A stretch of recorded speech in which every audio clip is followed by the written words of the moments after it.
René, présent. Baranadine. Vera Mathieu. Ordonal Martine. Saba Mohamed. Procuration.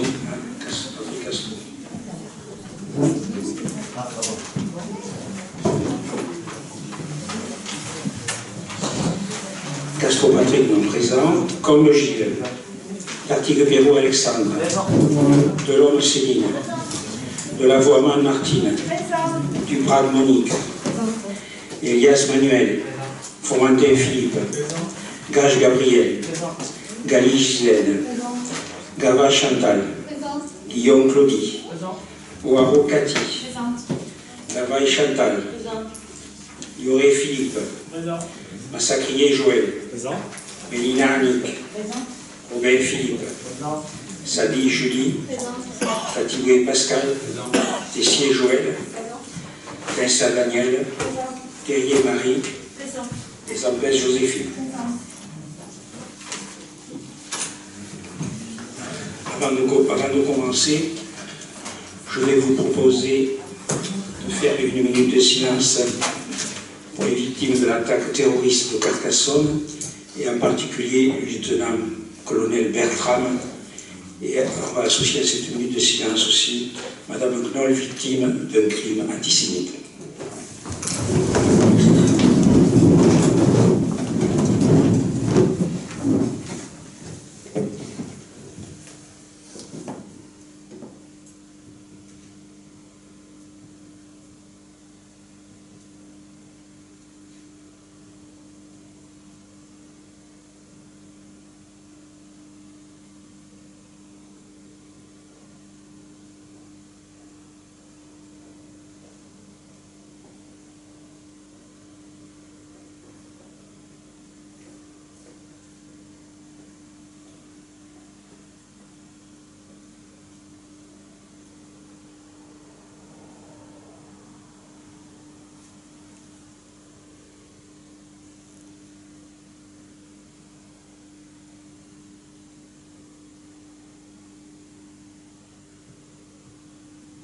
Merci.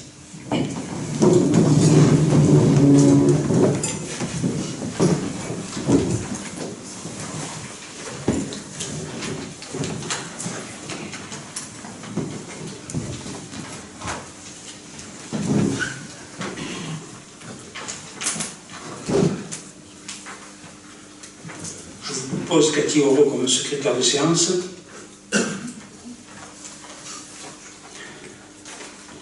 Premier point à l'ordre du jour est l'approbation du procès-verbal de la séance du conseil municipal du 28 février. Est-ce que vous avez des remarques à faire sur ce compte rendu?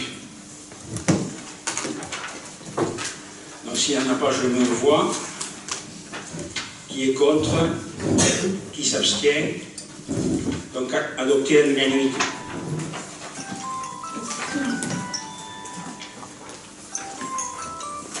On passe ensuite en conseil, donc les décisions que j'étais amené à prendre en fonction des délégations que vous m'avez données. La première, c'est de souscrire pour une convention portant sur la collecte d'huile usagée. Et la deuxième, la société Vela pour les locations de photocopieurs.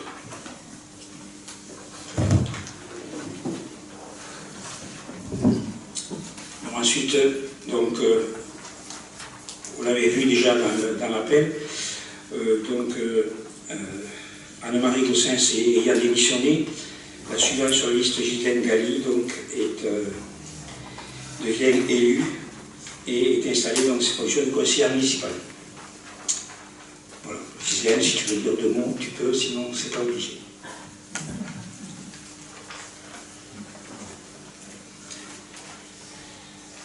Sur les délégations du conseil au maire, on a reçu une note de la sous-préfecture nous demandant de préciser des choses.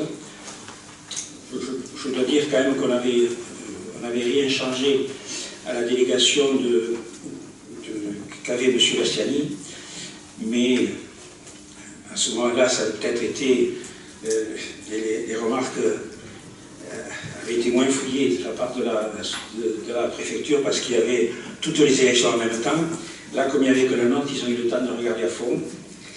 Et alors, ils nous ont dit que pour les emprunts, il fallait préciser les choses. Alors, c'est ce qu'on vous a rajouté en caractère gras.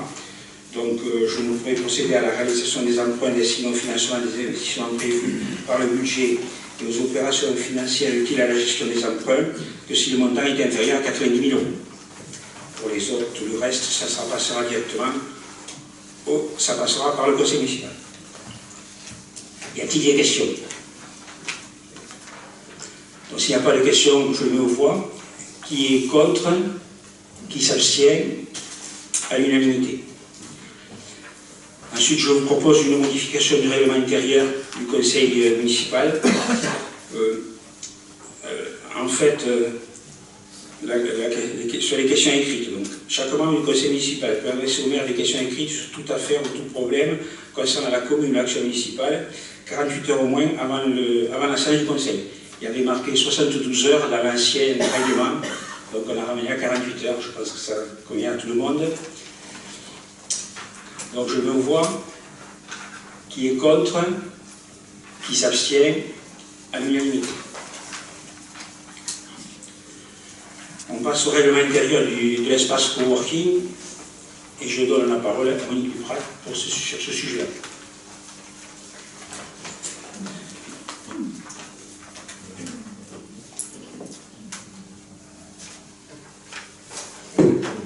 Mesdames et messieurs, bonsoir. Donc on avait besoin de revoir un petit peu le règlement intérieur de l'espace coworking qui n'avait pas été validé en conseil municipal.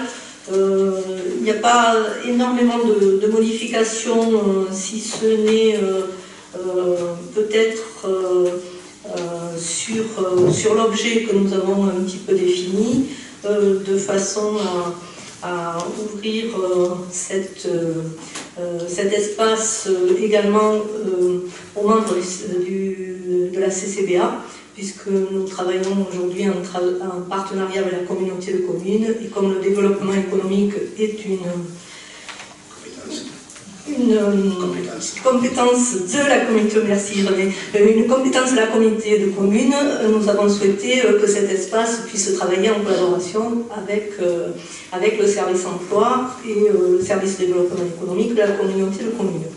Donc, à part cette modification, je pense que vous avez retrouvé le règlement qui avait été mis en vigueur sous Madame Boutillier.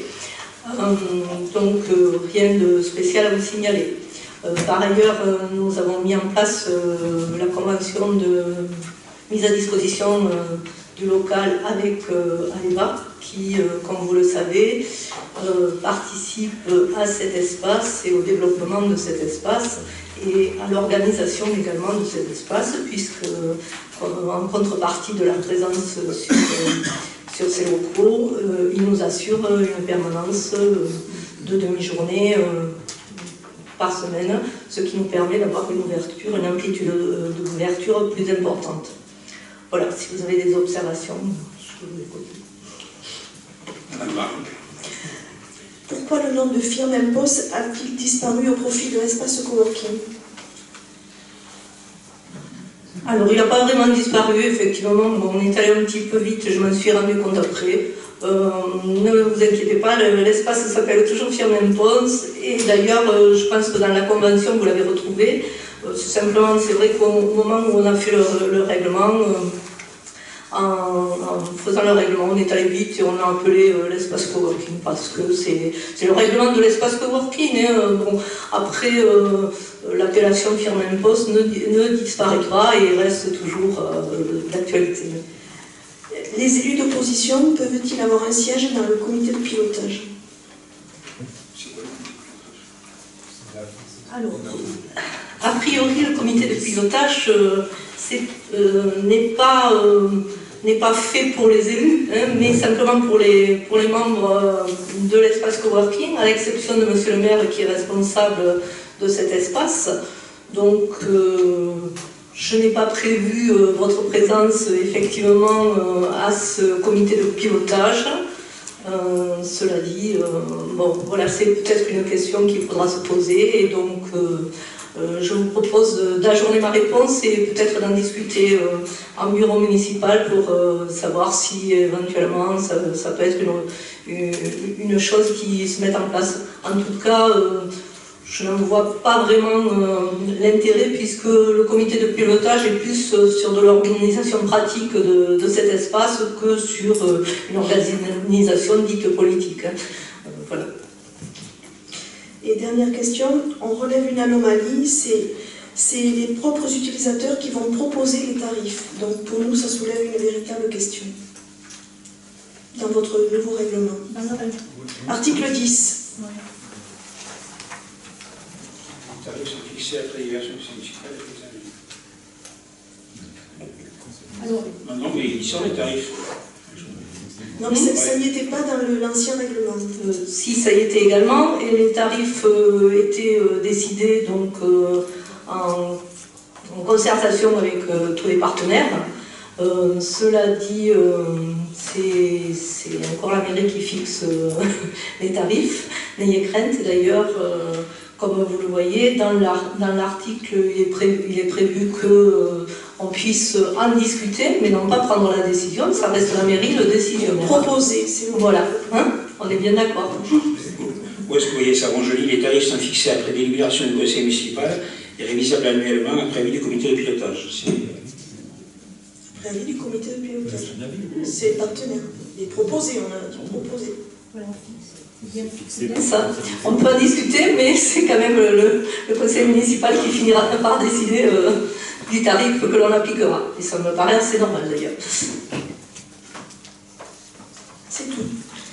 C'est tout. Donc il faut passer au vote donc, pour le règlement intérieur, donc, dans lequel on va marquer règlement intérieur de l'espace coworking Firmenbos.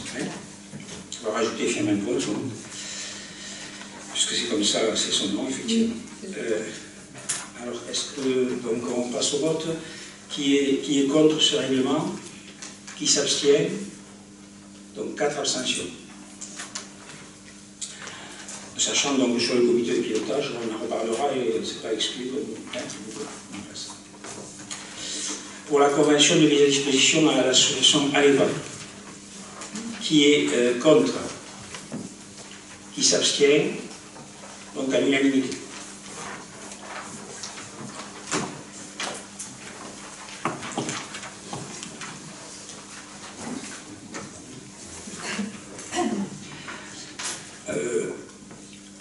On va changer l'ordre du conseil là, puisque normalement le compte de gestion doit être adopté avant le compte administratif. C'était un peu ce qu'on faisait un peu à l'envers jusqu'à maintenant.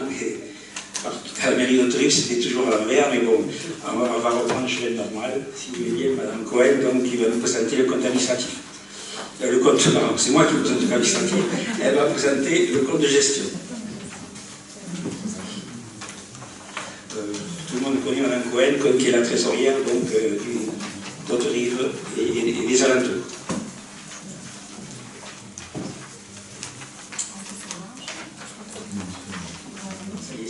Merci Monsieur le maire.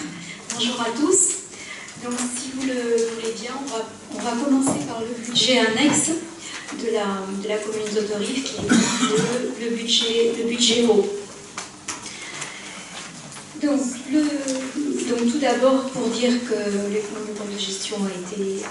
Excusez-moi, non seulement elle commence en premier, mais en plus elle change en plus l'ordre des budgets. On va s'y retrouver. Disons qu'il peut paraître, plus logique, et je vais vous expliquer pourquoi on peut commencer par le budget annexe, puisque en l'occurrence, c'est un budget au niveau de sa trésorerie qui vient alimenter le budget principal. Puisqu'il n'a pas, selon lui, une autonomie financière. Pour nous, c'est un budget rattaché. Et on verra également l'impact que ça peut avoir au niveau du budget principal. Donc, le budget de la commune d'Auterive dégage pour l'exercice 2017 des excédents, tant au niveau donc, de la section d'investissement que du fonctionnement.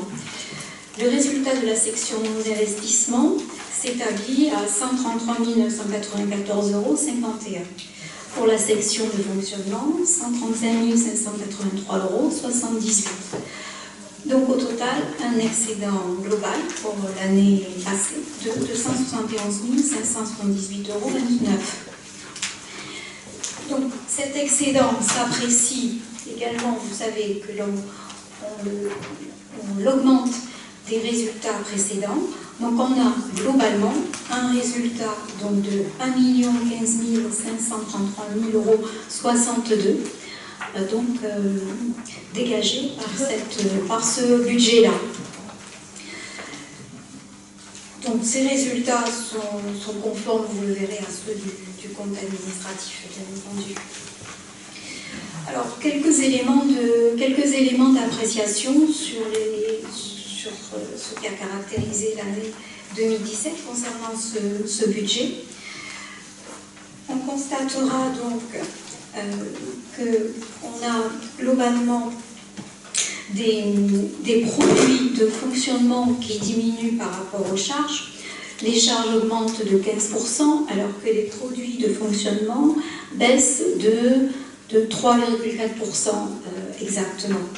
Alors cela tient à quoi? Cela tient essentiellement à des produits de fonctionnement courant qui, eux, accusent une baisse de 20%, et des charges diverses, charges externes, des achats, de post-achat, qui augmentent de 22%. Donc, on peut dire globalement qu'on a donc une diminution de ressources sur l'exercice. Cependant, on notera qu'au niveau de la vente d'eau, on accuse une diminution, si on peut dire, seulement de 2,8%. Donc c'est intéressant de voir cet aspect-là, puisque c'est vraiment une des ressources, bien entendu, principales de ce budget.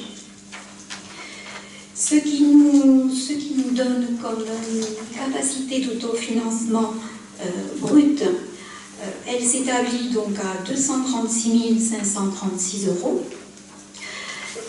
Cette capacité d'autofinancement brut donc, est une partie de l'épargne.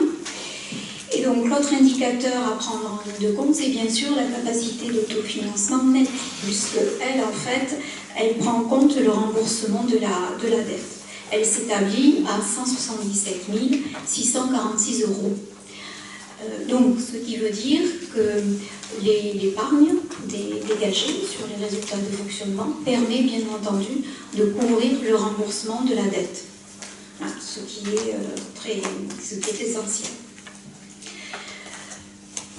On peut, à cela, donc, je vous donne un autre indicateur qui est en fait le montant du financement disponible pour la collectivité pour investir. Et il s'établit donc, pour cet exercice-là, au montant de 185 233 €. Donc cette somme représente les fonds disponibles pour la commune pour financer des investissements, après avoir bien entendu remboursé ses charges et dettes.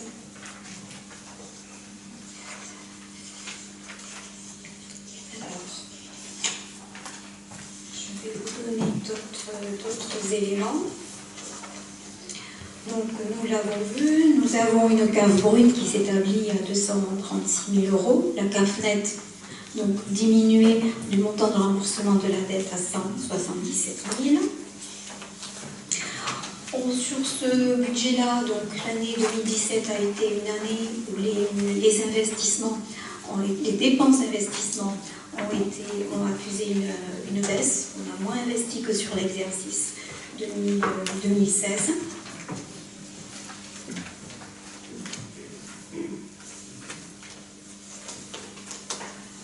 En ce qui concerne donc le bilan général, on peut dire que nous avons donc un fonds de roulement qui est positif, puisqu'il est supérieur à 1 million €.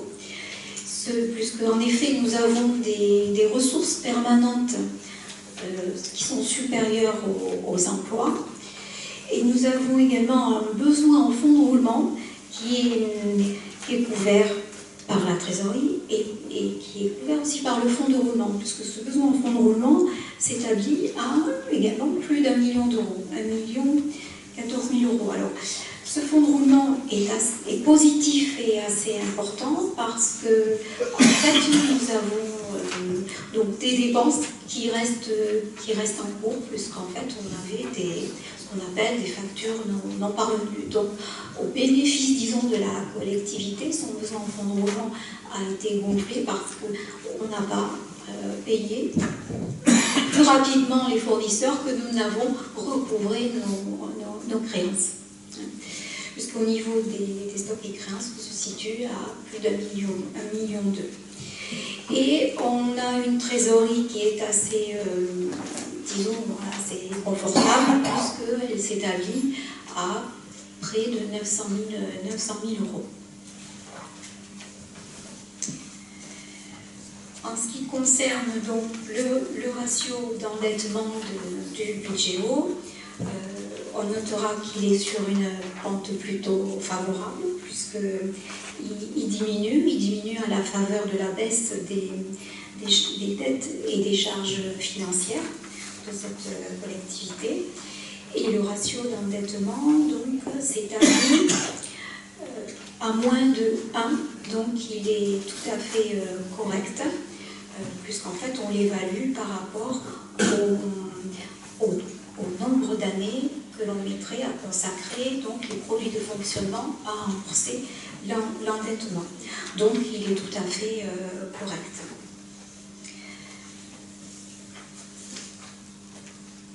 Et on l'évalue aussi, ce ratio d'endettement, par rapport au nombre d'années à consacrer, au nombre d'années donc on consacrerait la CAF, si vous voulez, la CAF, on la rapporte donc au montant de l'endettement, donc il faudrait consacrer 2 années et demie pour être en mesure de rembourser la dette. Donc ce qui est également un ratio très, très correct. Donc en conclusion, on dira que les indicateurs sont bons. En fonction des investissements à venir, il faudra quand même bien évaluer quel est le financement, le niveau de financement disponible. Voilà ce que je voulais vous dire sur ce budget. Vous voulez quand même insister sur le fait qu'en cumulé, donc, c'est plus de 1 million d'excédents. Tout à fait. Tout à fait. On est important en excédent d'investissement.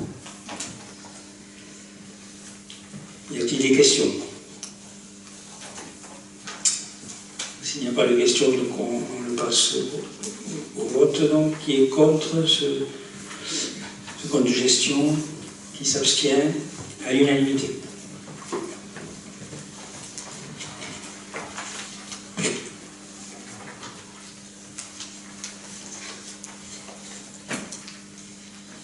Voilà, on va donc passer au compte de gestion du budget principal. Tout à fait.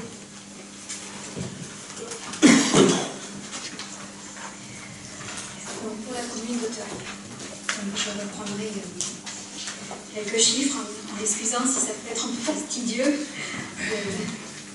citer les chiffres, mais les chiffres sont censés parler également d'eux-mêmes. Donc pour la commune d'Auterive, sur l'exercice 2017, donc affiche un excédent global de 1 235 589,15 €.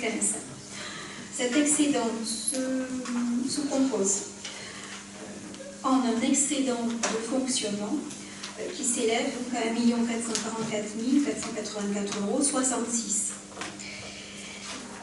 €. Et donc un déficit d'investissement qui s'élève à 206 895,51 €. Donc globalement, la collectivité dégage, parce que vous savez que l'on cumule avec les résultats précédents, donc un résultat global de clôture, la collectivité donc dégage un excédent global de 1 342 434 011 euros, qui se décompose de la façon suivante: moins 602 050,55 en investissement et 1 944 484 66 en fonctionnement.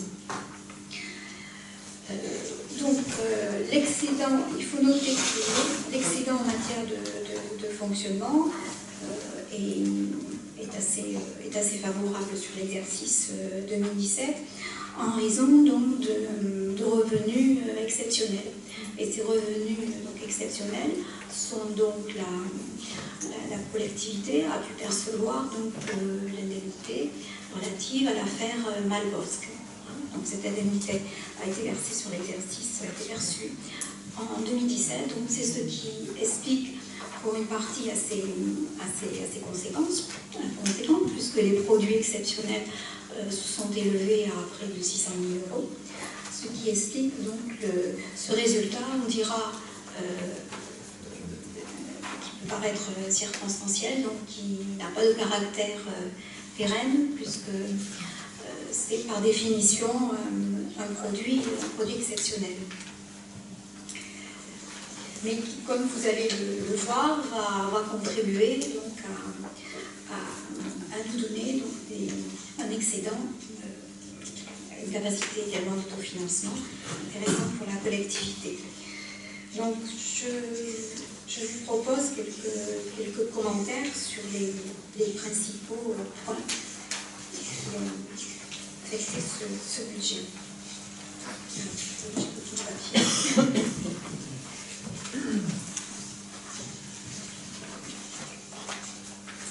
Alors, tout d'abord, des constats. Donc, pour la commune d'Hauterive, on notera que les produits augmentent plus que les charges. Plus qu'en fait, on obtient un résultat global de fonctionnement, c'est-à-dire les charges moins les produits, qui augmentent donc entre 2016 et 2017 de plus de 6,5%. Et de ce fait-là, il classe la commune au-dessus de la strate nationale. La strate nationale se situe à 131 € par habitant au niveau donc, du résultat de fonctionnement, et la commune d'Hauterive donc à 154 €. Donc ça vous permet d'avoir des éléments de comparaison. Donc les produits augmentent plus vite et ces produits augmentent donc notamment de 2,6% entre les deux années. Les charges, elles, tant qu'à elles, réelles de fonctionnement, elles augmentent donc seulement de 1,4%. Ce qui nous... Alors, je reviens sur les ressources pour vous indiquer donc que les ressources fiscales qui sont composées, les ressources fiscales composent donc le produit de l'ensemble des ressources de la commune pour 62%. Il est à noter que sur l'exercice 2017, les ressources fiscales baissent de 1,5%. Cette baisse donc se localise essentiellement sur la DGF, puisque la DGF dans sa partie forfaitaire accuse une baisse de près de 90 000 €. Et également, donc, on a une diminution globale sur les dotations et participations de 4%. À titre également indicatif, la DGF, cependant, que perçoit la ville d'Hauterive s'établit donc à 195 € par habitant pour la commune, et au national, c'est 150 € par habitant. Alors, en ce qui concerne maintenant, je regarde si je vous ai tout. Et puis, bien entendu, je reviens sur cet élément-là, sur l'année 2017, donc les produits exceptionnels reçus ont bien représenté une augmentation de plus de 5% de l'ensemble des recettes. En ce qui concerne les charges, donc les charges de personnel, qui sont un des postes principaux, augmentent de 2,5%.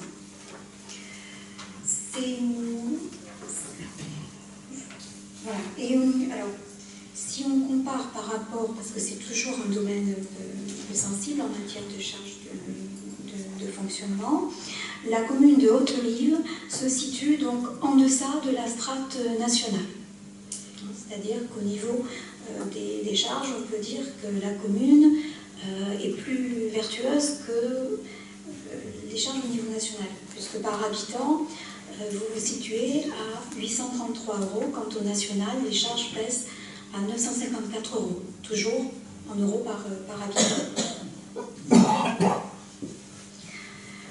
Donc, en fonction de ces éléments-là, donc, la commune d'Haute-Olive dégage donc une cave brute qui s'élève à 1 744 446 €. La CAF nette, elle, donc déduction faite du remboursement de la dette, s'élève donc à 1 031 603 €. 1 031 603 €, c'est le montant de la CAF nette sur l'exercice 2017. Et elle enregistre par là même donc, une progression de 15,6%. 1 746 000, vous avez dit un CAF. Alors, c'est 1 744 446 au niveau de la CAF brute. La CAF nette, si on enlève le 1 million de remboursement de l'emprunt, ça fait 700 €. Alors, au niveau du remboursement de l'emprunt, alors je vais vous dire quel est le montant que l'on prend en compte, parce qu'on a, au niveau de la charge de la dette, on a une diminution, puisque la commune d'Haute-Olive n'a pas emprunté sur l'exercice 2017, et on a également une baisse des charges d'intérêt.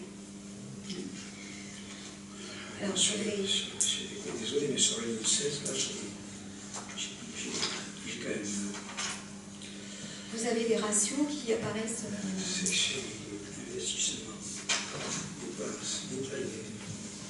Les dépenses.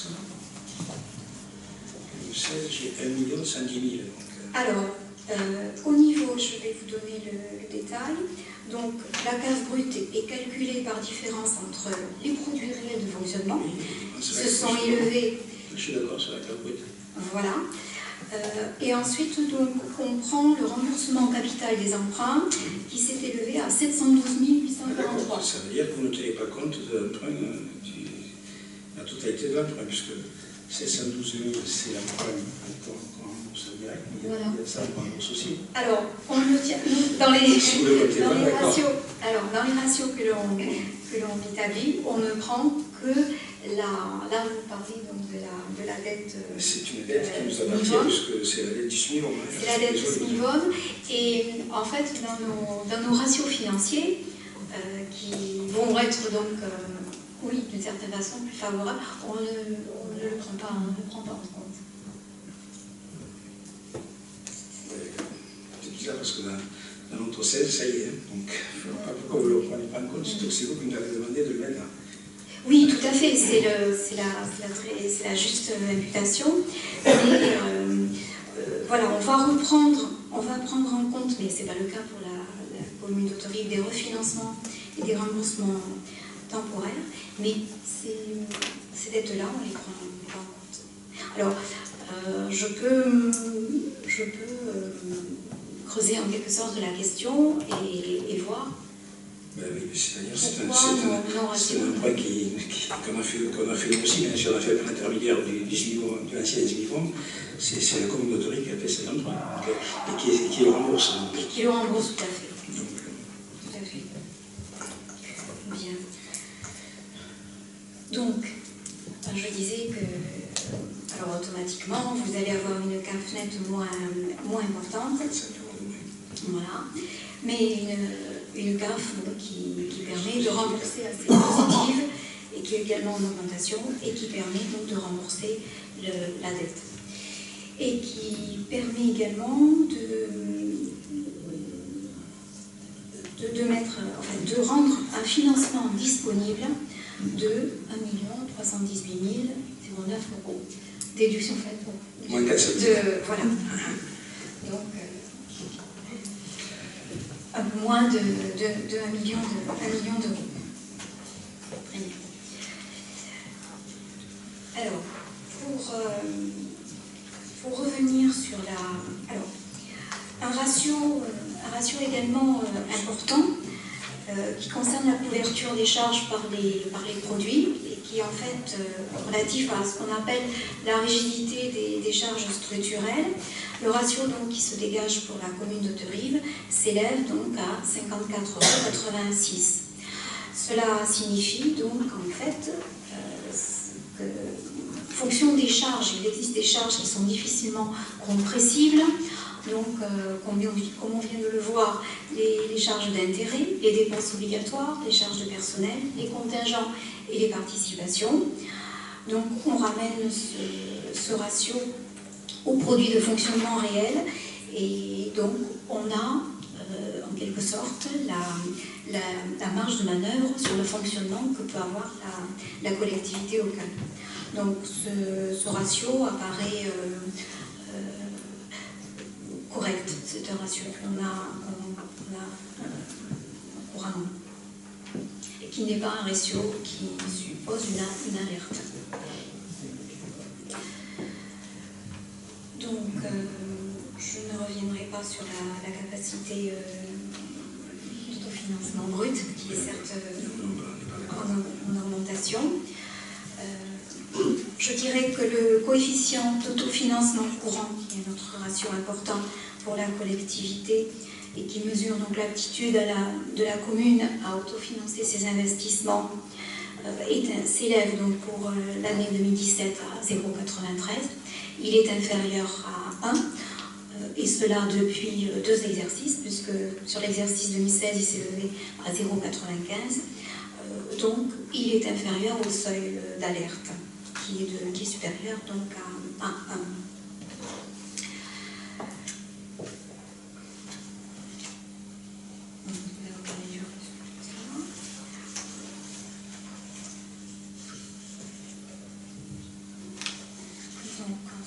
Je vais vous présenter des éléments du bilan. Donc, le fonds de roulement. Le fonds de roulement donc, de la commune.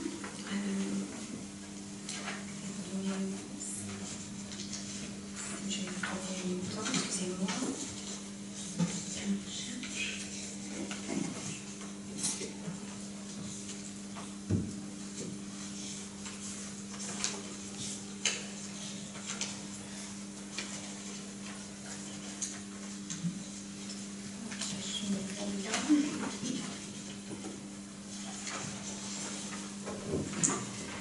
Le fonds de roulement de la commune d'Hauterive, sur l'exercice 2017, s'élève à 1 245 963 €. Donc, il permet de couvrir donc, le besoin en fonds de roulement, qui lui est négatif pour cette année. Il s'élève à 1 487 663. Nous avons notamment des dettes fournisseurs qui se sont élevées pour cette année donc à 524 626 €. Ce que l'on peut dire, c'est que nous avons un ratio de trésorerie qui est très correct, puisqu'il s'élève au 31/12 de l'année, il s'élève donc à 4 mois. C'est-à-dire qu'en fait, la trésorerie permet d'assurer 4 mois de fonctionnement, plus exactement également en jours, 125 jours. À cela, si nous prenons en compte donc, les produits exceptionnels de cette année, essayons de voir à combien de jours serait rapporté, indépendamment de cette recette exceptionnelle dont nous avons parlé. Ce ratio s'établit à 80 jours, donc 2 mois et demi. Ce qui reste un ratio tout à fait correct. Et le fonds de roulement, donc lui, s'établit à 57 jours. Donc, je vous rappelle que la trésorerie du budget est alimentée donc, par la trésorerie du budget eau, qui s'est levée à 978 531 €, donc au 31 décembre 2017. Donc, en total, on dégagera donc, des ratios plutôt favorables pour la collectivité. Voilà ce que je voulais vous dire. Si vous avez des questions. Avez-vous des questions? Il n'y a pas de questions, donc on peut passer au vote. Qui est contre ce qui a été présenté? Qui s'abstient? À l'unanimité.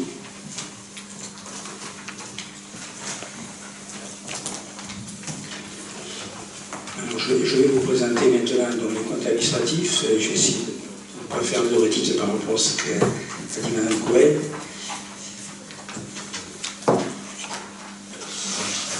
On va commencer par le budget de l'eau, puisqu'elle nous a suggéré de faire comme ça aussi. Donc on continue dans le désordre.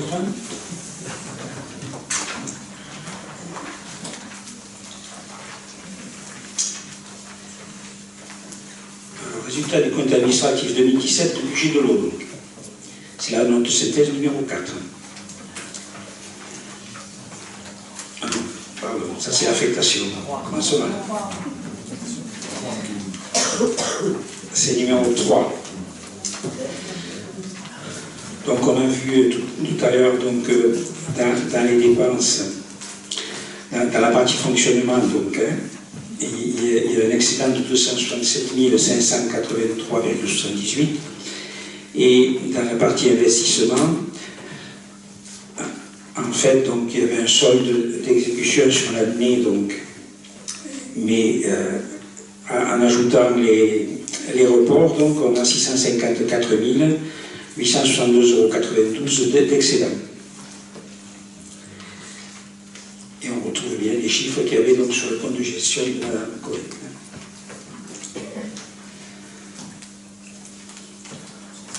En général, il y a très peu de questions sur le budget de l'eau, mais vous pouvez y aller quand même poser des questions.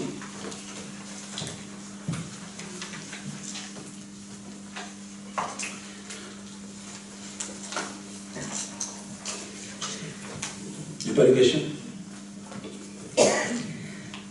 Puis alors on va passer, non, je ne peux pas passer au vote parce que ce n'est pas moi qui dois le faire voter, je dois même être, ce qui est particulièrement stupide de mon point de vue, puisque j'y suis pour rien là-dedans en plus, puisque c'est l'exercice 2017 pour lequel je faisais que me traîner dans les rangs de l'opposition pendant... mais en fait, c'est comme ça. Donc, Cathy, tu veux bien procéder et je vais...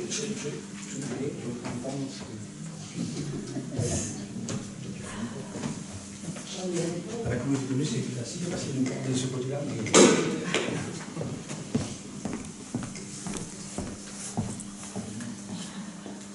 Donc je vous propose de procéder au vote. Qui s'abstient? Qui est contre? Donc à l'unanimité.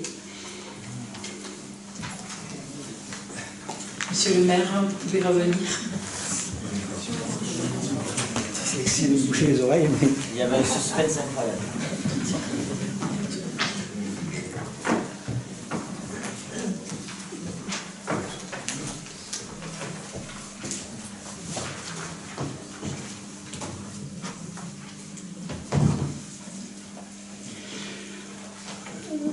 On va passer donc au vote du au compte administratif pardon, du budget. Vous voulez qu'on affecte tout de suite les résultats. Alors on va affecter les résultats. Donc, ce qu'on vous propose donc à partir du moment où en fait, étant donné que la partie investissement donc, était un excédent.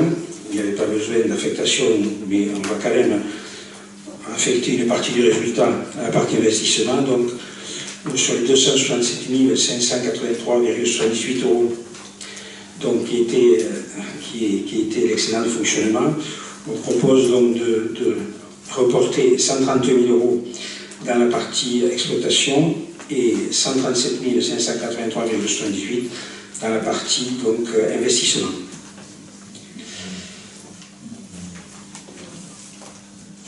Y a-t-il des questions? Donc je mets au vote cette affectation. Qui est contre? Qui s'abstient? Donc à l'unanimité. On continue sur le budget communal. Donc c'est la note de synthèse numéro 1 qui donc résume le compte administratif qui vous est donné ensuite intégralement.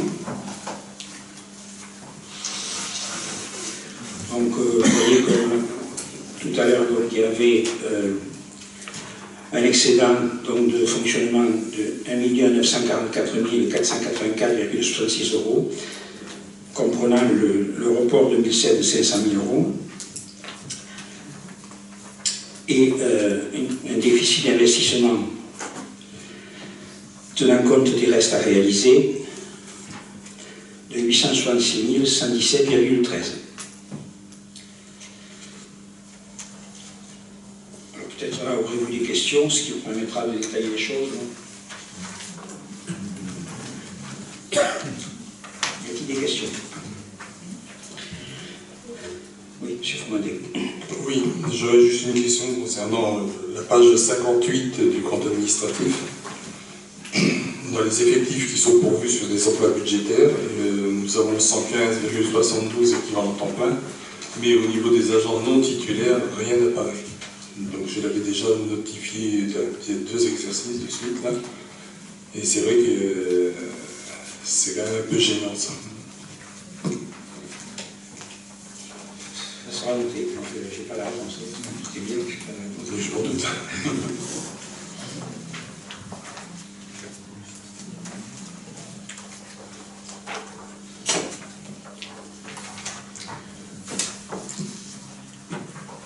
Il n'y a pas de questions?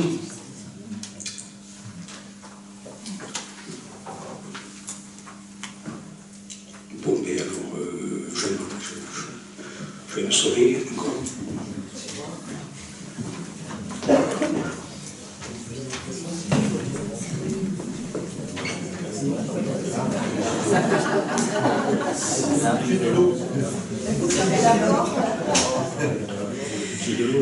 Donc, je vous propose de passer au vote du compte administratif 2017 du budget communal. Donc, qui est contre? Qui s'abstient? Donc, à l'unanimité.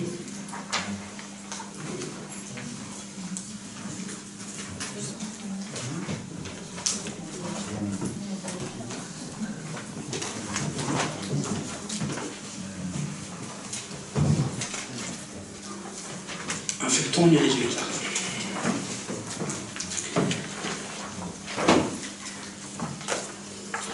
Donc la somme affectée est l'excédent de fonctionnement de 1 944 484,66 €.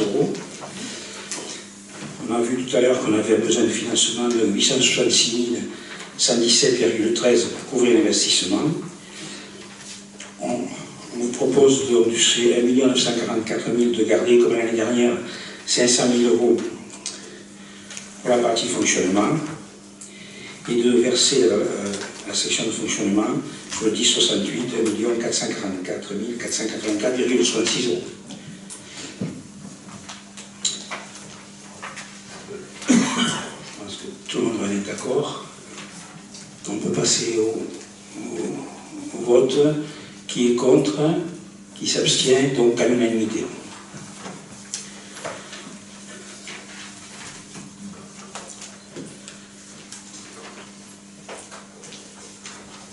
On va reprendre, essayer de reprendre le cours normal donc.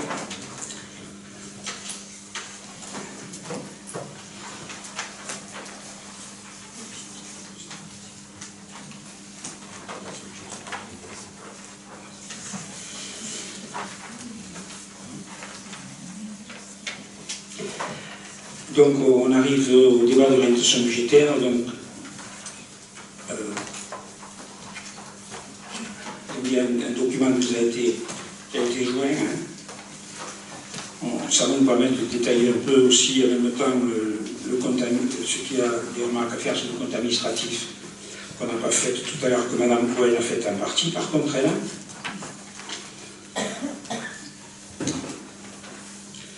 Donc il y a 2 pages de commentaires qui sont des commentaires généraux.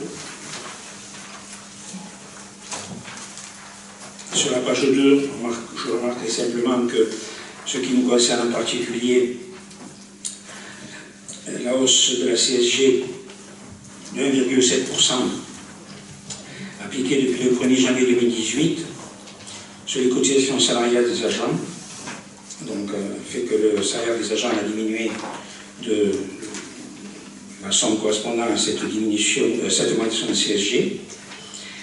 Et en contrepartie, la contribution exceptionnelle de solidarité est supprimée, mais ça fait quand même pour les agents un manque à gagner.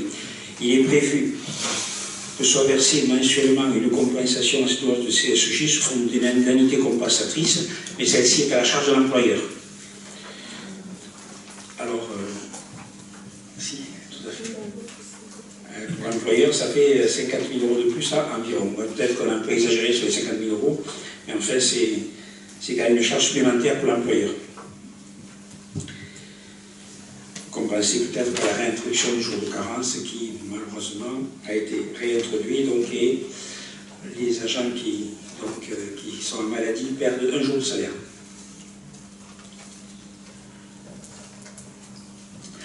Donc, bien sûr, vous savez que les ménages, 80% des ménages vont être, vont avoir un dégrèvement sur la taxe d'habitation.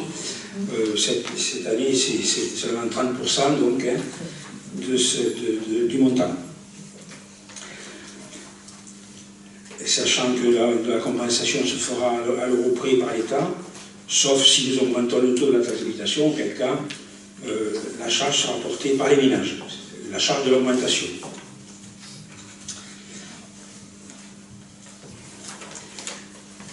Vous voulez faire rajouter des remarques de généralité?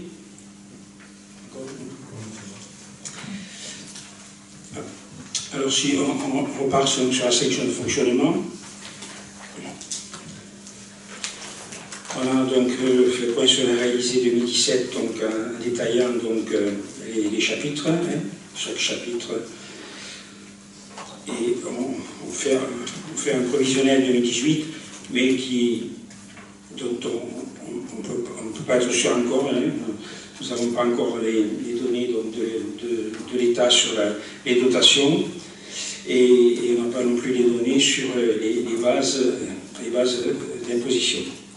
Donc ces chiffres-là, bien sûr, ne sont pas exacts et seront corrigés donc, pour le prochain conseil où on votera le budget. Ça me fait penser, donc, ça sera donc le 11 avril, je vous rappelle, et on programme aussi des conseils pour le 3 mai et le 6 juin.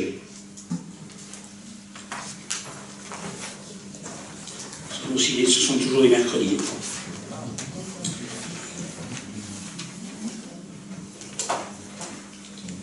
Donc voilà, donc on prévoit une légère augmentation des impôts et taxes, puisqu'il y a quand même une augmentation automatique des bases au moins de 0,8%.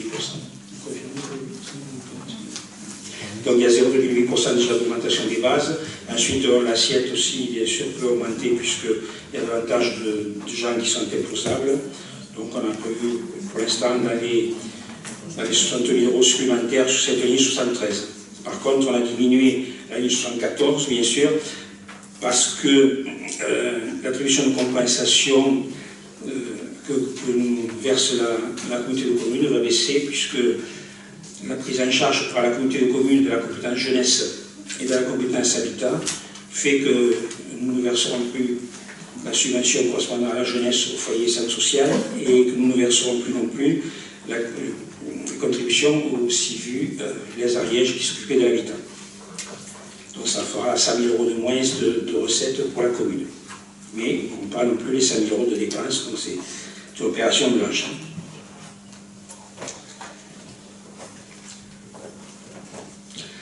remarques donc sur les recettes de fonctionnement.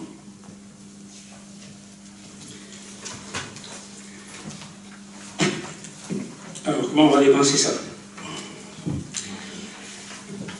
On prévoit donc une augmentation des charges à caractère général, parce qu'il y a plusieurs opérations supplémentaires qui vont avoir lieu, en particulier un projet donc, important d'élagage des platanes de l'allée du granier. C'est une somme importante, et puis il y a diverses augmentations pas importantes sur chacune des autres lignes. Donc sur les charges de personnel, on a prévu aussi une augmentation. Il y a déjà le GVT, glissement vitesse technicité, qui est bien sûr fait une augmentation automatique avec aussi les changements de grade des agents. Et ensuite donc les 50 000 euros dont je vous parlais tout à l'heure, plus le nouveau régime indemnitaire, donc qui fait que on n'a pas encore fait un calcul totalement exact, mais il y aura une augmentation aussi des indemnités donc, versées aux agents. Vous voyez que le virement à la section d'investissement, évidemment, il va beaucoup baisser, parce que l'année dernière, il bénéficiait des 600 000 euros de produits exceptionnels, ils n'y sont plus. Le reste est inchangé.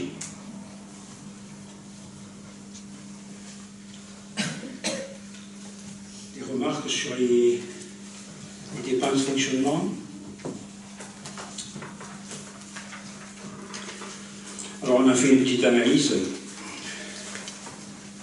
qui ne faut pas la vôtre, Mme Cohen. Simplement sur des évolutions, hein. Et l'évolution de l'excédent de fonctionnement, donc en 2017, il a augmenté par rapport à 2016, mais donc on rappelle que c'est, quand vous ne le sauriez pas encore, hein, qu'il a bénéficié d'un versement exceptionnel. Hein. Ça, on ne va pas oublier.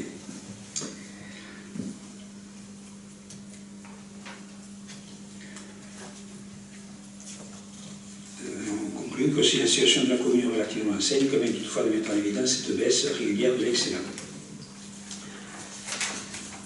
Donc, qui apparaît donc sans, dans le suivant, sans donc le versement exceptionnel.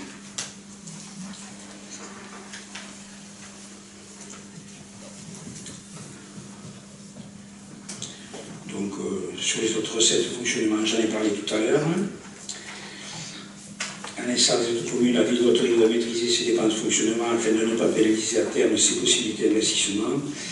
Simplement, que les dépenses de fonctionnement ont baissé de 2016 à 2017 de près de 400 000 euros. C'est pas ça, j'aurais souhaité qu'on enlève parce que c'était pas, c'est dû à des opérations d'ordre, hein, qui ont été faites quand on a vendu en particulier la plateforme professionnelle à la communauté de communes. Donc c'est des opérations d'ordre qui font qu'il y a une baisse, c'est seulement sur une ligne. Donc en fait, en dehors des opérations d'ordre, il n'y a pas de baisse réelle des dépenses de fonctionnement. Elles sont équivalentes d'une année sur l'autre. Sur la section d'investissement, il y a peut-être des questions sur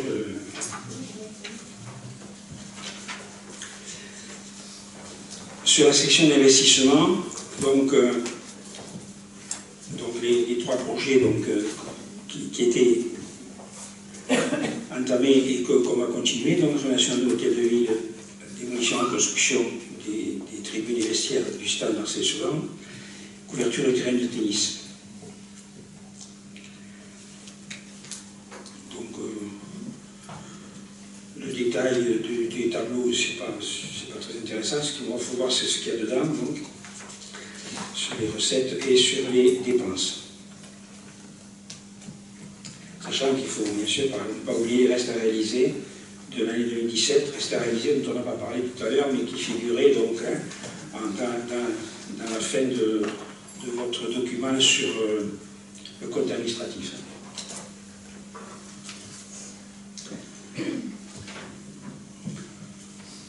Alors Alors c'est une première base donc, de propositions d'investissements qui sont faites. Il y en a une autre qu'on a découverte un peu par hasard, c'était en fait pour la mise en sécurité pour les écoles. Il y avait donc un projet qui avait été fait par cette municipalité donc, et qui avait déjà été financé. Donc on a déjà reçu le montant des subventions et les travaux ne sont pas encore faits, donc il faut qu'on rajoute ces travaux de 80 000 € qui doivent être rajoutés là. Je pensais que les rideaux et les stores faisaient partie de... Les rideaux et les stores... Oui, mais il y a une partie, voilà, mais je crois qu'il y a des 12 ou 13 000 € qui ont été dépensés sur les 80 000, donc c'est pas... Et oui, il y a des rideaux qui font partie aussi un peu sur les écoles. Donc on a détaillé les quelques travaux, hein, les investissements.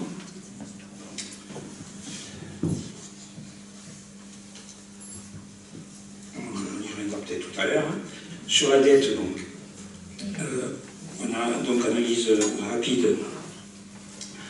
On voit donc que l'annuité de la dette est vraiment évidente. L'annuité de la dette, je compte ce qu'on paye, on ne comptait que ce que payait sans compter le vivant, mais effectivement, nous, on paye ce qu'on paye réellement sur notre chapitre 16, qui reste à peu près stable au niveau de l'annuité de la dette. Seulement, on voit qu'il y a une baisse quand même au niveau des intérêts, donc une baisse assez régulière au niveau des intérêts. Donc, la dette de la commune, la dette correspondant à la voirie.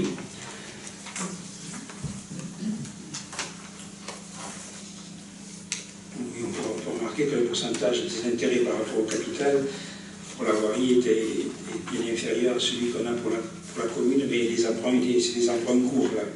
La voirie, ils empruntent 10 ans, donc c'est la justification. Et donc le total de l'unité de la dette, donc de 1 714 000 encore donc, en 2017, en baisse de 90 000 € par rapport à 2016. La variation du l'encours, donc, alors là il s'agit de l'encours au 31 décembre hein, de l'année. Donc 31 décembre 2014, donc 10 379 000, 2015 10 287 000, 2016 9 775 000 et 2017, donc 31 décembre 2017, la commune doit encore 8 939 000 €. Mais on remarque quand même une baisse qui permet, si on a besoin d'emprunter, quand même de pouvoir emprunter, puisqu'on rembourse quand même en capital plus d'1 million dans l'année.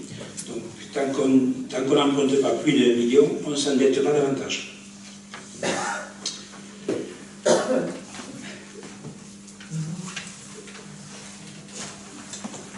C'est mathématique. Nous avons prévu sur notre budget un emprunt de, donc vous l'avez vu peut-être, de 475 000 €. Bien sûr, cet emprunt, on ne le fera que si les travaux sont suffisamment avancés. Vous connaissez votre connaissez. Ça ne veut pas dire qu'on empruntera cet argent, on empruntera que si on a besoin et si les travaux sont assez avancés, qu'on ait des dépenses correspondantes. J'écoute vos questions. Oui, monsieur le maire, si vous permettez, sur votre note de synthèse intitulée « Débat d'orientation budgétaire de la ville d'Hauterive 2018 », on voudrait faire quelques remarques tant sur le fond que sur la forme. Donc moi, je vais me cantonner à la forme. Donc dans les propos introductifs que vous citez, vous citez l'article L 2312-1 du Code général des collectivités territoriales, ainsi que l'article 107 de la nouvelle loi d'organisation, enfin la loi NOTRe. Il me semble que vous avez oublié de citer le décret 2016-841 du 24 juin 2016 afférent au contenu obligatoire du rapport d'orientation budgétaire, ainsi qu'aux modalités de publication et de transmission de ce dit rapport. Et ce même décret de 2016 a introduit un nouvel article, le D2312-3 au CGCT, et lui fixe vont apparaître dans le rapport d'orientation budgétaire. Donc, premièrement, les orientations budgétaires envisagées par la commune portant sur les évolutions prévisionnelles des dépenses et des recettes en fonctionnement comme un investissement. Donc, il doit être notamment précisé les hypothèses d'évolution retenues pour construire le budget, notamment en matière de concours financiers, de fiscalité, là on ne sait pas, de tarification, de subventions, ainsi que les principales évolutions relatives aux relations financières entre la commune et l'établissement public de coopération intercommunale dont elle est membre. En deuxième point, il faudrait aussi une présentation des engagements pluriannuels, notamment les orientations envisagées en matière de programmation d'investissement comportant une prévision de dépenses et de recettes précises. Troisièmement, des informations relatives à la structure de la dette et à la gestion de l'encours de la dette contractée et les perspectives pour le projet de budget. Donc ces orientations prévues aux trois points que je viens de vous expliciter doivent permettre d'évaluer l'évolution prévisionnelle du niveau d'épargne brute, du niveau d'épargne nette, de l'endettement à la fin de l'exercice auquel se rapporte le budget. Là, nous n'en trouvons pas trace. Il se dégage aussi de la jurisprudence que la note explicative de synthèse qui est adressée aux membres du conseil municipal ne saurait se limiter à une note de quelques lignes rappelant le contenu du précédent budget et les marges de manœuvre disponibles. En effet, lorsque la note explicative de synthèse communiquée n'est pas suffisamment détaillée, notamment si elle ne comporte pas d'éléments d'analyse prospective, et ça c'est le cas, puisque nous n'avons rien sur les exercices 2018, 2019 et 2020, ni d'informations sur les principaux investissements projetés sur le niveau d'endettement, sur son évolution et sur l'évolution des taux de la fiscalité locale, le débat des orientations budgétaires doit être regardé comme s'étant tenu sans que les membres de l'Assemblée délibérante aient bénéficié de l'information prévue par les dispositions législatives applicables. Cette circonstance constitue une irrégularité substantielle de nature à entacher d'irrégularité la procédure d'adoption du budget primitif. Et donc là, j'ai les jurisprudences des cours administratifs d'appel du tribunal administratif. Or, force est de constater que la note de synthèse que vous nous avez fait parvenir est loin de respecter ce cadre réglementaire qui est prévu par les textes. En effet, on peut éventuellement admettre que les pages 2 et 3 retracent d'une part le contexte économique budgétaire national, l'évolution du PIB, déficit et endettement public, trajectoire anticipée des finances publiques, et d'autre part les dispositions prises en loi de finances intéressant les collectivités territoriales, l'évolution des dotations de nos collectivités, les revalorisations des bases salariales, des bases fiscales. En revanche, dans le reste du document, nous ne trouvons nulle part trace d'une analyse rétrospective nous permettant d'apprécier la situation financière de la commune, ni d'une analyse prospective qui nous permettrait d'apprécier les lignes directrices du projet de budget 2018 et des exercices suivants. Donc ça, c'est sur la forme. Donc, quand je prends un exemple, quand vous dites on fera éventuellement l'emprunt ou pas l'emprunt de 475 000 €, seule une analyse prospective pourra nous dire si on en aura besoin ou pas pour financer les 2 millions d'investissements que vous prévoyez au budget 2018 et quelles seront les conséquences sur les exercices suivants. Voilà, moi c'est sur la forme que je voulais vous attirer votre attention. Sur les 2 millions d'investissements, il est évident que si ces investissements viennent à terme, on aura besoin de cet emprunt, mais ce qui va se passer, vous l'avez compris, c'est que la rénovation des activités de l'hôtel de ville, on va la commencer, mais elle ne sera pas terminée sur 2018. Donc c'est bien pour ça que... Donc on proposera donc une autorisation de programme de crédit de paiement à la PCP pour ces projets-là. Oui, je veux bien, mais ce qui serait intéressant, c'est de savoir les principaux ratios financiers dans une analyse prospective, comme ils se situeront en 2019, en 2020. Alors, vous avez vu donc sur 2017, donc la dette était à 8 939 000, donc elle ne sera pas supérieure à ça en 2018, ce que je peux vous dire pour l'instant. Alors ensuite, sur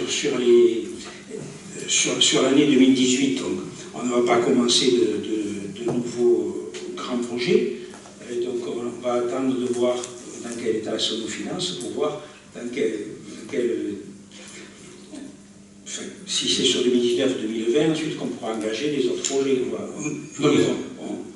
On arrive là, vous avez compris qu'on y a le temps de côté. Non, mais je comprends bien que vous arrivez. Par contre, je parle sur la forme de cette présentation, c'est un rapport d'orientation budgétaire maintenant. Ce qui, évidemment, on a oublié de dire, c'est qu'effectivement, on on allait faire donc ces investissements et ces dépenses donc, sans augmenter les taux d'imposition. Ça, effectivement, j'ai oublié de le préciser. Non, parce que c'est vous qui vous affirmez que vous parlez de ces 3 projets phares. Vous dites, vous affirmez dans votre note que ces 3 projets phares bénéficient de subventions de la part de l'État et du département, qui s'inscrivent désormais dans le cadre d'une programmation d'investissement pluriannuelle couvrant le budget 2018 et les suivants. Avant la lecture de ce paragraphe, je peux estimer que vous avez fait une étude prospective, et si tel est le cas, il faudrait nous la communiquer. Donc dans la note de synthèse qui s'appelle le rapport d'orientation budgétaire. Moi, voilà, c'est sur la forme que je voulais attirer votre attention, et bon, c'est vrai que nous sommes restés sur notre faim lorsque nous avons vu votre note de synthèse, qui ne nous a pas permis d'apprécier à sa juste valeur nos orientations. Je précise qu'il y a eu une commission des finances sur laquelle on n'a fait aucune remarque. Hein. Peut-être, mais bon, vous savez très bien que j'étais absent. On n'avait pas choisi la date de votre voyage. Je le sais, monsieur le maire, c'est pas le problème. Donc voilà, je tiens à vous attirer votre attention là-dessus. Donc après, bon, sur le fond, Madame Barre vous posera, éventuellement mes collègues vous poseront d'autres questions. Allez-y. Donc, les élus d'opposition sont interpellés de constater une somme de 800 000 € d'investissement dans le domaine sportif sur un seul exercice avec 2 projets, alors qu'aucun investissement n'est prévu pour pallier à l'insécurité. Au vu des derniers événements dans un territoire voisin, l'insécurité doit être une priorité des gouvernances de toute sensibilité politique. Et ça, je vous l'ai dit en commission des finances. On constate ainsi aussi l'abandon de la 2e tranche de l'église et la construction d'un polox pour la pétanque. Je peux répondre sur l'église. Donc effectivement, ce n'est pas abandonné, mais vous avez remarqué que sur 2018, on va avoir du mal à terminer la rénovation extérieure.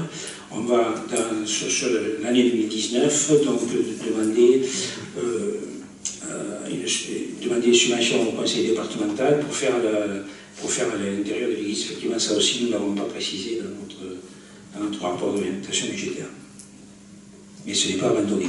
Alors sur l'insécurité, je crois qu'il y a Cathy qui voulait répondre.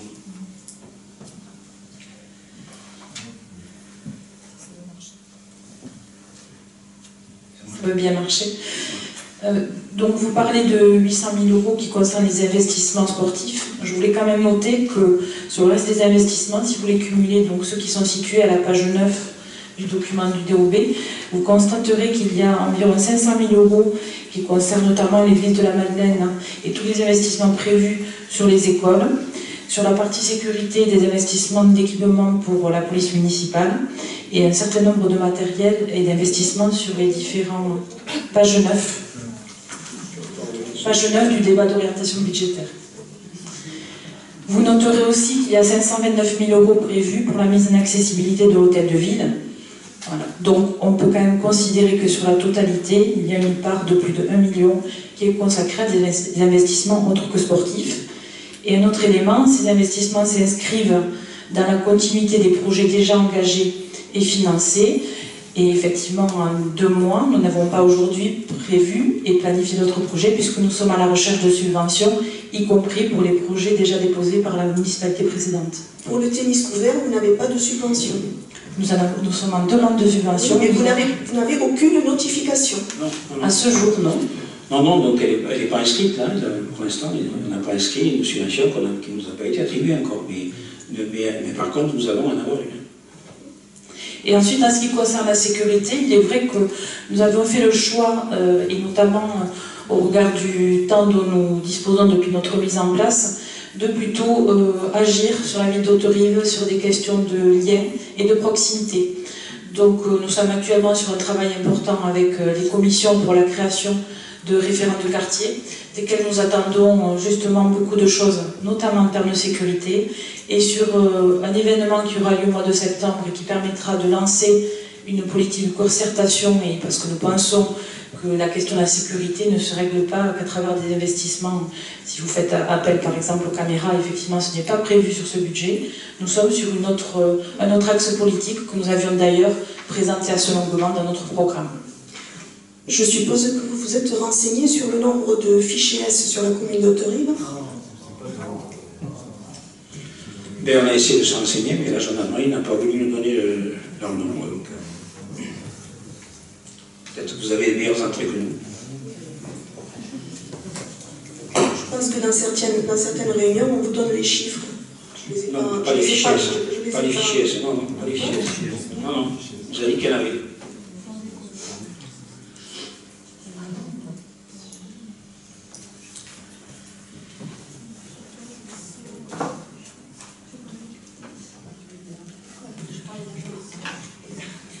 Donc nous, on a une question par rapport à l'école.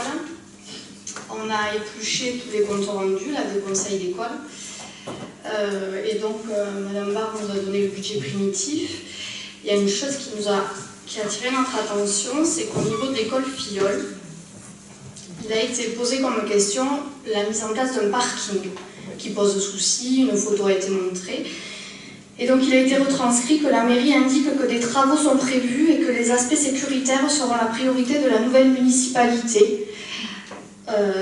Quels travaux? Ils n'apparaissent pas. Quels travaux? Qu'est-ce quand? C'est vrai que ce qui manque aussi sur notre débat, c'est tout ce qui concerne le pôle routier, mais ça c'est quelque chose qui avait été initié déjà. Donc le pôle routier, il est 2016-2018, nous avons terminé le pôle routier 2018, et donc Patrick Assou peut vous dire qu'on a mis le parking de l'école Filleul sur le pôle routier 2018. Donc il sera... Voilà.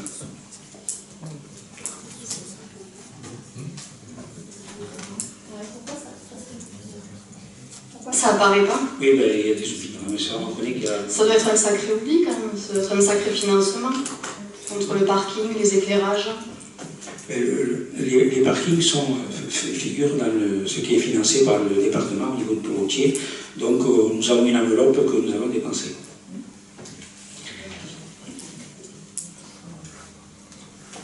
Oui, je reviens un petit peu, non plus sur la forme mais sur le fond. En page 7 de votre note, vous indiquez sans autre précision vouloir maîtriser les dépenses de fonctionnement, ainsi qu'en page 9, là aussi sans précision, vouloir entamer un travail d'importance sur les charges de personnel en rendant les services plus efficients. Nous nous retrouvons un petit peu aussi dans votre rapport. Comment comptez-vous y arriver? Est-ce que vous pouvez nous donner des explications? Est-ce que vous envisagez un retour progressif aux 35 heures, comme le préconise les trois versants de la fonction publique? Parce que là aussi, c'est vague. On veut bien essayer de comprendre, mais vous dites que vous allez aussi maîtriser l'absentéisme. Comment? Bon, je pense qu'effectivement, on ne fera pas de miracle, mais...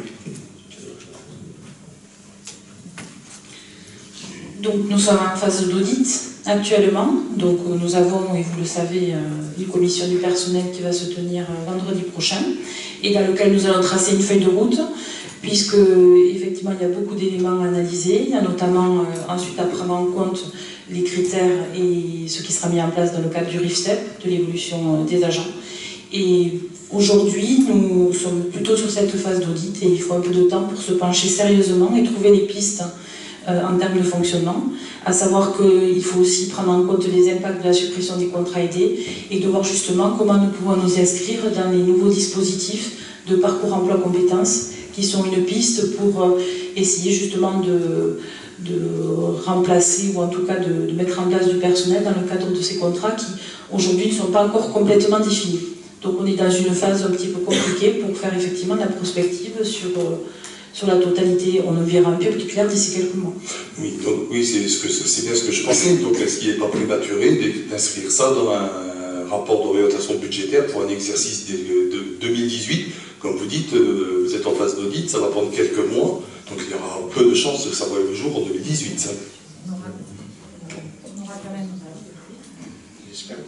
On aura quand même, normalement, si je sais bien compter, après le mois de juin, encore 6 mois d'exercice qui peuvent permettre déjà de mettre en place des actions. Et qui compteront dans le budget à la fin, puisque le compte administratif s'arrête au 31 décembre. Oui, ça, je vous remercie, ça, je le sais. Ça. Non, mais je trouve que c'est un peu prématuré de dire que vous allez réduire les charges du personnel pour l'absentéisme, enfin, faire des effets d'annonce. C'est un peu ça que je regrette, et sans donner, ce que vous nous donnez comme explication maintenant, sans mettre dedans. Donc, c'est vraiment pas tellement clair pour ceux qui veulent analyser ce rapport d'orientation.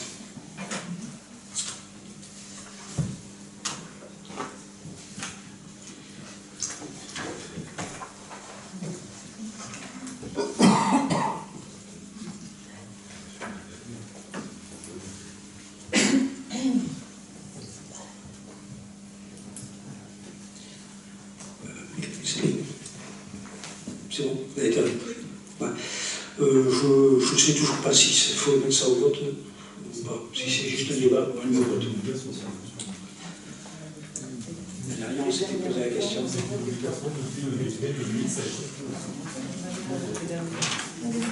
Non, mais j'avais demandé à voter l'année dernière, on n'a pas voté. Cette année, je demande de ne pas voter, et puis on va voter.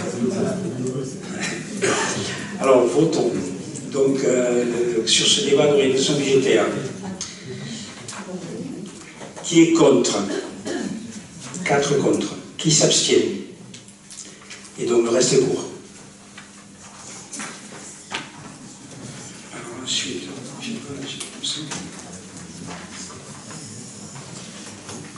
alors, budget de l'eau, il faut faire le débat d'orientation budgétaire du budget de l'eau. J'ai l'impression qu'on vous ait remis un document. Ah non, là, parce que je n'ai pas, il n'a pas été remis à moi.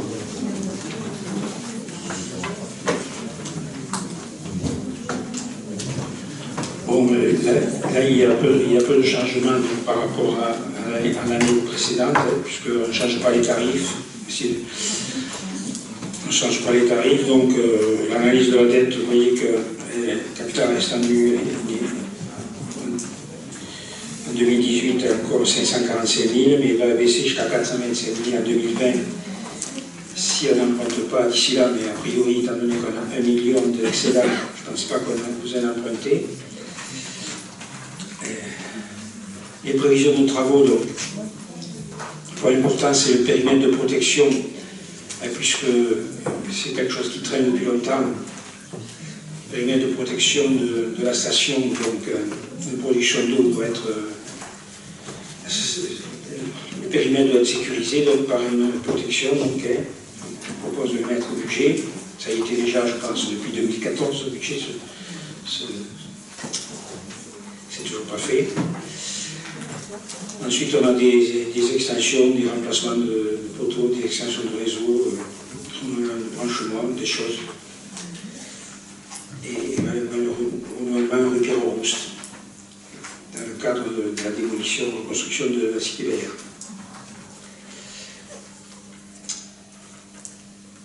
Pour un total de travaux très important, mais là aussi, je doute qu'on fasse tout dans l'année, mais il faut quand même tenir compte que notre réseau commence à être vétuste, donc il faut, chaque fois que c'est possible, chaque fois qu'il y a des travaux de voirie en particulier, rénover le réseau d'eau qui est dessous.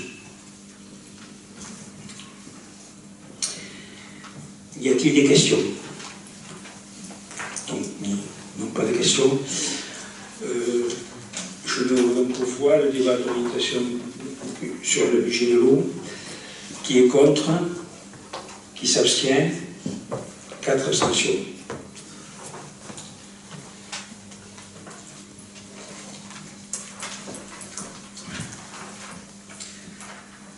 Alors ensuite, droit d'accès aux panneaux lumineux.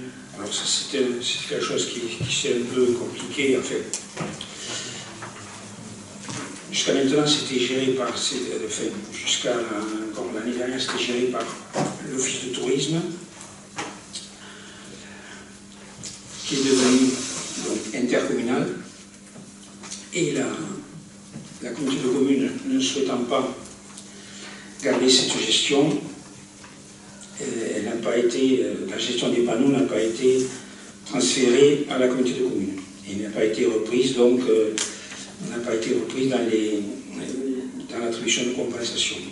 Donc c'est la commune qui garde cette compétence, et ce qu'on vous propose, c'est de garder donc l'accès gratuit pour les associations d'Haute-Rive et également pour les associations de la communauté de communes. Et ce sont seulement les associations et les mairies donc de la communauté de communes qui ont accès à ce panneau. Y a-t-il des questions? Alors, je mets aux voix. Oui, non, il n'y aura plus les commerçants. Parce qu'on fera comme ça, on n'a pas besoin de faire de régie, et puis il y a très peu de commerçants qui l'utilisent dans tous les cas. Je me vois donc qui est contre, qui s'abstient, donc à l'unanimité. Je ne sais pas si vous avez voté là. L'unité du Conseil du comptable public. Donc c'est un droit, donc on prend un pourcentage d'une tradition, c'est plus qu'une tradition, c'est une obligation, et de verser au comptable public une indemnité correspondant à un pourcentage du montant des dépenses, la moyenne des dépenses des 3 dernières années. Et donc ça obtient la somme de, en faisant le calcul, de 1463,78 €. C'est OK, fait le calcul aussi.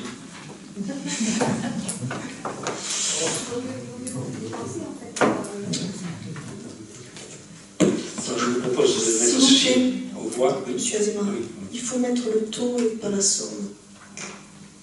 La somme ne doit pas être publique. On a toujours voté la somme.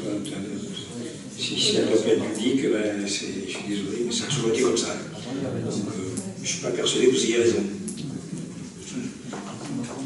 Donc c'est 1463,78 €. Alors, pour cette indemnité, donc qui est contre, qui s'abstient, à l'unanimité.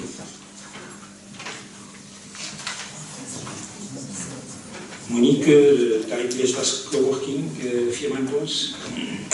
En fait, il n'y a pas eu beaucoup de modifications là non plus, simplement pour la domiciliation, dans l'ancien tarif qui avait été voté en conseil municipal, vous avez mis la somme de 15 €, mais sans préciser si c'était par mois, par an, par décennie. Donc on a simplement rajouté cette précision de façon à pouvoir faire payer un tarif aux personnes qui nous demandaient cette domiciliation. Voilà.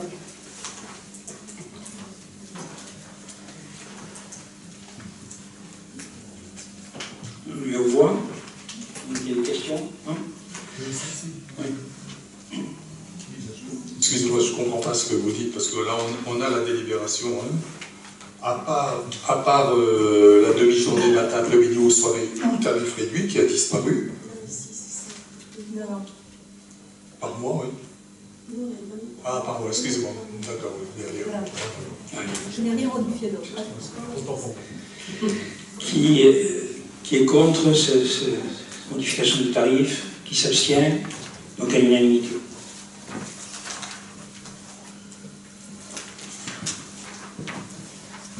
Alors ensuite, avec la garantie d'emprunt pour Promologie, il s'agit de la construction de la gendarmerie, donc, qui est faite par un bailleur social qui est Promologie, donc, et comme régulièrement, quand les bailleurs sociaux font des investissements sur la commune, ils nous demandent la garantie d'emprunt. Simplement, d'habitude, c'est 30% la commune, 70% le conseil départemental. Mais là, visiblement, le conseil départemental n'est pas du tout intéressé par la gendarmerie sur Haute-Rive, donc c'est 100% pour la commune. On n'a pas le droit, c'est 50, c'est maximum. Ah ben, on en demande 100%. C'est 50 le maximum. On n'a pas le droit d'aller au-delà de 50. Vous avez beaucoup de droits, mais...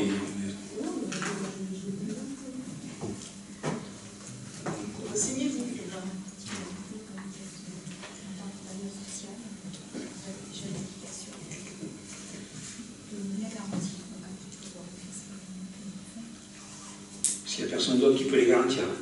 Mais attendez, la gendarmerie, l'État, il fait quoi? L'État, il paye le loyer. L'État, il paye le loyer. Et donc c'est pour ça qu'il nous rassure un peu, parce que je pense que l'État continuera à payer le loyer. S'il vous plaît, là vous parlez de bailleur social. Ce ne sont pas des logements sociaux que je sache. C'est un bailleur social qui est construit. Je veux bien, mais au niveau de la garantie d'emprunt, est-ce que ce montant de 3 493 000 sera frappé de la règle prudentielle? Ou est-ce que, parce que les logements sociaux en sont exonérés? Par contre, là, ce n'est pas des logements sociaux que je sache. Même si c'est construit par un bailleur social. Est-ce que, parce que là, par contre, à ce moment-là, on est plafonné à 50% des recettes réelles. C'est ça. Oui. 50% des recettes réelles. Oui, on sait que ça sera que 4,5 millions, 50%. Oui. Là, ça fait 3,5 millions. Non, c'est énorme. Si vous voulez, si vous regardez sur le compte administratif, au niveau des emprunts garantis déjà au